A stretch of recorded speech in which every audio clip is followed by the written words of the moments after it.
নমস্কার। ওম তৎসৎ। বিপ্লবী উপস্থিতি, আমরা এমন একটি বিষয়ে আজকে এখানে আমরা এসেছি।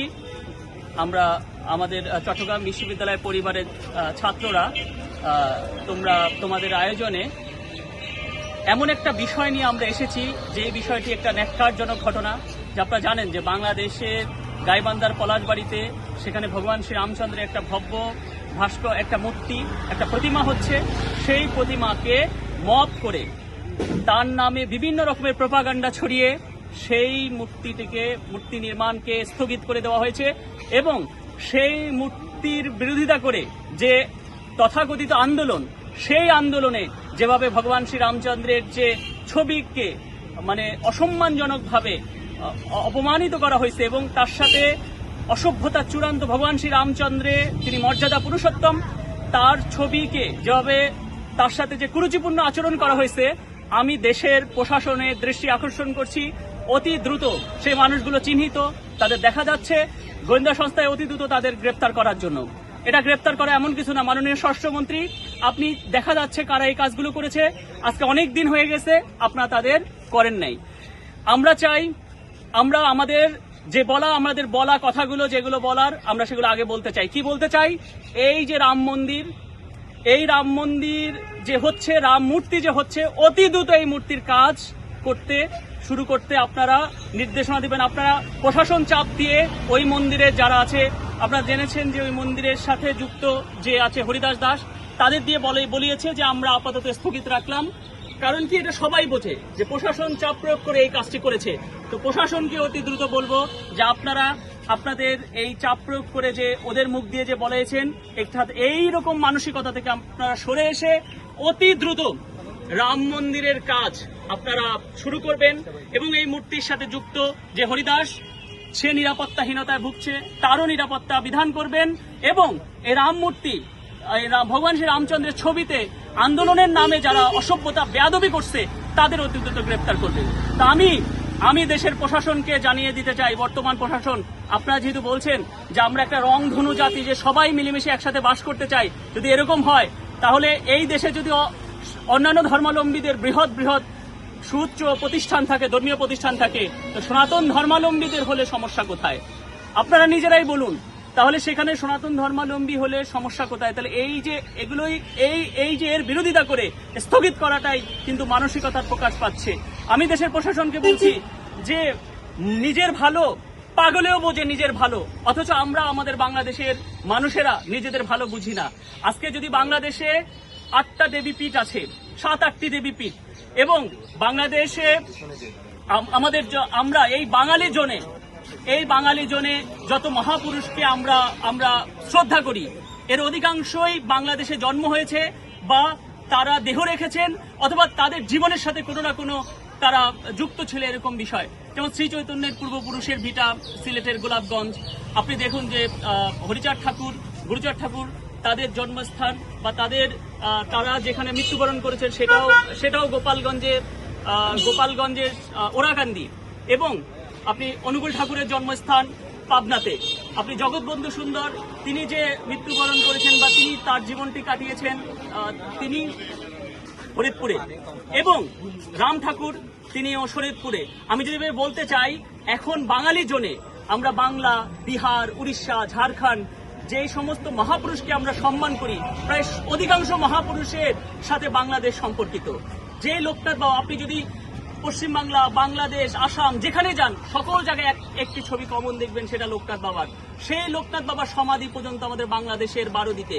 তাহলে এতগুলো আধ্যাত্মিক স্থান, এতগুলো দেবীপীঠ, এতগুলো আধ্যাত্মিক স্থান, এবং যদি বাংলাদেশ এবং তার সাথে এই রাম মন্দির, এই বিষয়গুলো যদি হতো, তাহলে এই যে রিলিজিয়াস ট্যুরিজম, যে এই আধ্যাত্মিক যে পর্যটন, যে কি পরিমাণে আপনি চিন্তা করেন তো, দেশের বাইরে থেকে, এই পশ্চিমবাংলা থেকে, আসাম থেকে, ত্রিপুরা থেকে, ঝাড়খণ্ড থেকে, যে সমস্ত জায়গায় বাঙালি লোকের আছে, কি পরিমাণে পর্যটকরা তারা আসতো তীর্থ বিষয়ে। আপনি এটাতে দেশেরই তো রাজস্ব ইনকাম হতো। তাহলে আমি মনে কোটি কোটি টাকা, কোটি কোটি ডলার ইনকাম হতো। তাহলে দেশের, আমি বুঝি না, এরা কি নিজের দেশেরও কি ভালো মন্দ এরা বোঝে না? যে একটা মূর্তি দেখতে বছরে লাখো লাখো মানুষ, বছরে কোটি মানুষ আসতো এই মূর্তিটা দেখতে। এই এতগুলো, আমি দেশের সংস্কৃতি মন্ত্রীকে বলবো যে আমরা এই এতগুলো যে তীর্থস্থানের আমরা নাম বললাম, এতগুলো দেবীপীঠ, এতগুলো মহাপুরুষের স্মৃতি বিজড়িত, আপনারা বসেন, একটা প্রজেক্ট সাজান এবং সেইভাবে যে কিভাবে আমরা দেশের বাইরে থেকে এই দেশের আমাদের মানে এই বিদেশি পর্যটক আসতে পারে। আমাদের দেশ থেকেই কেন বাইরে মানুষ ঘুরতে যাবে, আমাদের দেশেও তো আসতে পারে, সেটার জন্য আমাদের প্ল্যান দরকার। তো এই রাম মন্দির, এই 82 ফুটের রাম মূর্তি হলো ওরকমই কিন্তু একটা বিষয় যেটা দেখতে দেশের বাইরে থেকে লোক আসতো। আপনারা সেই জায়গাগুলো বন্ধ করে দিয়ে এই সনাতন জনমনে আপনারা একটা ক্ষোভের সৃষ্টি করছেন। আমি মনে করব যে দেশের প্রশাসনকে অতি দ্রুত এই বিষয়গুলো সমাধান করার জন্য আমি অনুরোধ করছি এবং আমি যে 3টি দাবি জানিয়েছি যে এই মূর্তির কাজ অতি দ্রুত শুরু করতে হবে, এই হরিদাস যিনি আছেন তার নিরাপত্তা নিশ্চিত করতে হবে এবং এর সাথে এই যে যারা এই সমস্ত অসভ্যতা ভগবান শ্রীরামচন্দ্র এগুলো করেছে সেগুলো আপনারা অতি দ্রুত বিচার করতে হবে। এবং আজকে আপনারা জানেন যে এই বিষয়টা নিয়ে ঢাকা বিশ্ববিদ্যালয়, জগন্নাথ বিশ্ববিদ্যালয়, হাজী দানেশ বিজ্ঞান প্রযুক্তি বিশ্ববিদ্যালয়, বেগম রোকেয়া বিশ্ববিদ্যালয় সহ বাংলাদেশে বিভিন্ন বিশ্ববিদ্যালয়ে আন্দোলন হয়েছে। তারই ধারাবাহিকতায় এই চট্টগ্রাম বিশ্ববিদ্যালয়তে আন্দোলন হয়েছে। আমরা এই ছাত্ররা প্রতিবাদ করবে, কারণ সংখ্যালঘু ছাত্রদের যে বিষয়গুলো, ছাত্ররা কখনো কারো সেবা দাস করে না। এই কারণে ছাত্রদের সবসময় নেতৃত্ব থাকতে হয় ছাত্রদের হাতে।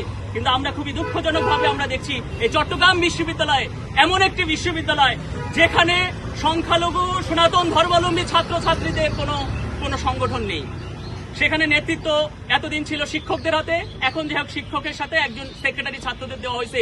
যেখানে 5000 হিন্দু স্টুডেন্ট, সেখানে মাত্র 12-13 জন যদি ছাত্র নেতৃত্ব কি হয় আপনারাই বলুন, হয়? সেখানে সকল বিশ্ববিদ্যালয়ে যদি ছাত্র কমিটি থাকতে পারে, এখানে সমস্যা কোথায়? সমস্যা কিছু কয়েকজন মানুষের সমস্যা কারো না।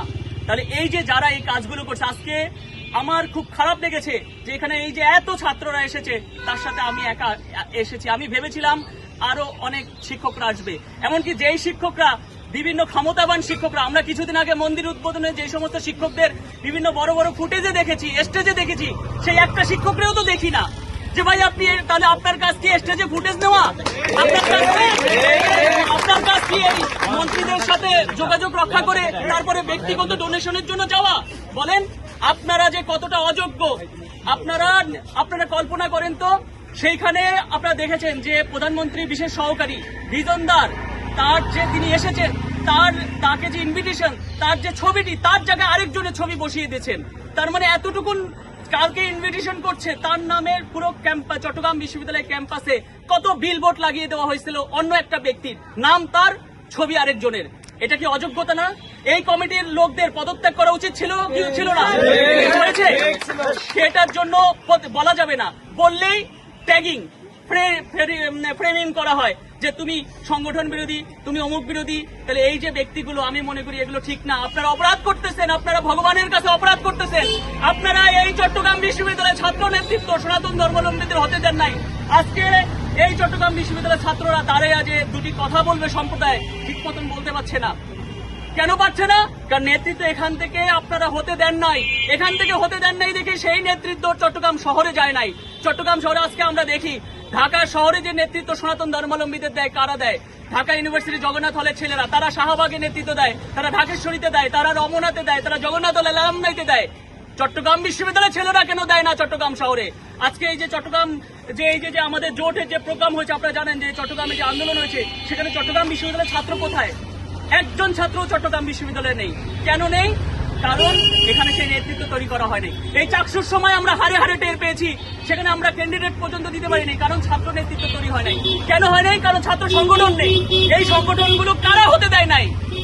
কথায় যখনই আমরা ছাত্র সংগঠনের কথা বলেছি, না আমাদের মধ্যে ফ্র্যাকশন করা যাবে না, আমরা সবাই এক মানে কি? আপনি শিক্ষক, আপনি ছাত্রদের পোস্ট 13-14 বছর ধরে রাখবেন, এটাকে এক বলে। এবং আপনারা যে ব্যক্তিগুলো লিড দিচ্ছেন, আপনারা কতগুলো পোস্ট হোল্ড করছেন গত আওয়ামী লীগের আমলে? আপনারা চিন্তা করেন তো, কতগুলো পোস্ট হোল্ড করেছেন। আপনারা কি এই সকল পোস্ট কি নিজেদের যোগ্যতায় পেয়েছেন, না এই সনাতন ধর্ম পরিষদকে দেখিয়ে পেয়েছেন সেটা নিজের মনে আজকে ঘুমানোর আগে এই কথাগুলো যেহেতু ছাত্ররা ভিডিও করছে এই কথাগুলো আপনাদের কাছেও পৌঁছে যাবে। আপনারা ভেবে দেখবেন। আজকে আমরা এই যে সনাতন ধর্ম পরিষদকে বলা হয়েছে, আজকে এই প্রোগ্রামটিতে সনাতন ধর্ম পরিষদের ব্যানারে হওয়ার উচিত ছিল। এই সংগঠনের কাজ কি শুধু সরস্বতী পূজা করা? সেখানে আমি এই সংগঠনের সাধারণ সম্পাদক, ওর তো দোষ না, ছাত্রকে বলেছি ওর ইচ্ছা ছিল প্রতিবাদ জানানো, কিন্তু সে পারে নাই, সে চেষ্টা করেও পারে নাই। এবং আমি দেখলাম কি হচ্ছে, একটা বিবৃতি ঝেড়ে দিছে। ভাই বিবৃতি ঝেড়ে সবাই, এবং সেখানে দেখলাম সভাপতির নাম নাই। তা আমি আপনাদের বলবো, সব আরামের একটা করে ব্যারাম আছে, আপনি আরামটুক নিবেন, ব্যারাম নিবেন না তা হবে না। এই সংগঠনের নামে, সনাতন ধর্ম পরিষদের নামে বা সনাতন ধর্মাবলম্বীদের নেতা নামে আপনারা মন্দিরে ফুটেজ খাবেন, আপনারা বিভিন্ন বড় বড় প্রোগ্রাম করবেন, আপনারা কি করতেছেন না করতেছেন আমরা সাধারণ শিক্ষকরাও জানি, ছাত্র তো দূরে থাক, সাধারণ শিক্ষকরাও জানি না। কিন্তু আপনারা ওইখানে অনেক ফুটেজ নেবেন, কিন্তু সাধারণ ছাত্রদের সমস্যায় আপনারা থাকবেন না। এখানে যে ছাত্রদের কত রকমের সমস্যা আছে, কোন সমস্যা আপনারা পাশে দাঁড়িয়েছেন? প্রত্যেকটা সমস্যা নোটিশ করা হলে বলে এটা তাদের ব্যক্তিগত সমস্যা। শিক্ষকদের কত সমস্যা হয়েছে, আপনারা পাশে দাঁড়িয়েছেন। আমার যখন মব হয়েছিল আমি তাদের বলেছি যে চলেন আপনারা এই সনাতন ধর্ম পরিষদ সহ চলেন, আমরা বিসির প্রশাসনের কাছে যাই। তখন বলে না আমি বলে দিচ্ছি, পূর্ববিসি স্যারকে আমি বলে দিয়েছি। ব্যক্তিগতভাবে আপনি ফোনে কেন বলবেন? সাংগঠনিকভাবে আপনি যাবেন, যেগুলো ঠিক হয় নাই। তাহলে এই যে ছাত্র, শিক্ষক, কর্মকর্তা, কর্মচারীদের কোনো সমস্যায় আপনারা কোনোদিন পাশে থেকেছেন? আজকে এই কথাগুলো আমি জানি, এরপরে অনেক কথা চলবে, অনেক রকমের প্রোপাগান্ডা চলবে। এই সকল দায়বদ্ধতা নিয়ে আমি আমার বিবেকের তাড়নায় এই সত্য কথাগুলো বললাম। কেন বললাম? কারণ আমার বিবেক আমাকে নাড়া দিয়েছে। এভাবে চলতে পারে না, এভাবে ভাবের ঘরে চুরি করে দিনের পর দিন চলা যায় না। যারা নেতৃত্ব দিতে, যারা সামনে এসে দায়িত্ব নিয়ে, দায়বদ্ধতা নিয়ে ট্যাগিং ফ্রেমিং সহ্য করে নেতৃত্ব দিতে পারবেন তারা আসেন, সেই সমস্ত শিক্ষকেরা চলে আসেন নেতৃত্ব দিতে। কিন্তু যারা ভেতরে বসে বসে, এসি রুমে বসে বসে সব সুবিধা নেবেন, আর বসে বসে ছাত্রদের কি হইলো, বাংলাদেশের সনাতন ধর্মাবলম্বীর কি হলো সেগুলোকে বলবেন ব্যক্তিগত বিষয়, আপনাদের দরকার নাই, আপনাদের কোনো দরকার নাই। তা আমি এই আশাবাদ করে আমি তোমাদের কাছে কৃতজ্ঞতা জানাচ্ছি যে এই ব্যর্থতা আমাদের শিক্ষকেরা দেখিয়েছেন, একজন শিক্ষকও আসেন নাই, সেখানে তোমরা ছাত্ররা সেটা করো নাই। তোমাদের কাছে আমরা কৃতজ্ঞতা আমি জানাচ্ছি। এবং এই চট্টগ্রাম বিশ্ববিদ্যালয়ের ছাত্ররা আজকে থেকে আমি মনে করি তারা আগামীতে তাদের নেতৃত্বের মাধ্যমে তারা তাদের জানান দিবে, তাদের একতার জানান দিবে। এবং জানান দিবে কে দিবে না? এই চট্টগ্রাম বিশ্ববিদ্যালয়ে কোনো পকেট গ্রুপিং এর আমরা এগুলোর সাথে নাই। আমরা মনে করব যে আমরা যেটা করবে, ছাত্ররা যেটা চাইবে সেটাই হবে, এবং ছাত্রদের জন্যই শিক্ষকেরা, এটা মাথায় রাখতে হবে। তো আমি আবারও এই আপনারা যারা এই আয়োজন করেছেন সেই আয়োজনকারীদের ধন্যবাদ, কৃতজ্ঞতা জানিয়ে আমি আমার বক্তব্য শেষ করছি। সবার কল্যাণ হোক। ওম শান্তি শান্তি শান্তি। জয় শ্রীরাম, হর হর মহাদেব, জয় মা কালী।